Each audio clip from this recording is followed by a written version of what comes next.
রসে ডুবানো কুড়মুড়ে মিষ্টি জিলাপি। শুধু রোজার মাসেই কি ইফতারের প্লেটে সবাই জিলাপি খেতে পছন্দ করে?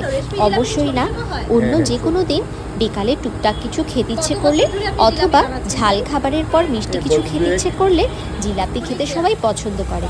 নিমকি অথবা রাবড়ির সাথে জিলাপি খেতে কিন্তু খুবই ভালো লাগে। তবে এই প্রিয় মিষ্টি জিলাপির ইতিহাস কয়জনের জানা আছে বলুন তো? যদি জানা না থাকে চলুন জেনে নিই জিলাপির ইতিহাস। জিলাপির ইতিহাসটা কিন্তু অনেক পুরনো ও সমৃদ্ধ। ধারণা করা হয় জিলাপির উৎপত্তি মধ্যপ্রাচ্যে, যেখানে জিলাপিকে জালাবিয়া নামে ডাকা হতো। পরবর্তীতে আরব বণিকদের মাধ্যমে জিলাপি ভারতীয় উপমহাদেশে আসে।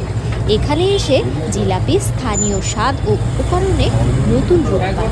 মুঘল আমলে জিলাপি রাজ দরবার ও বিভিন্ন উৎসবে জনপ্রিয়তা লাভ করতে শুরু করে।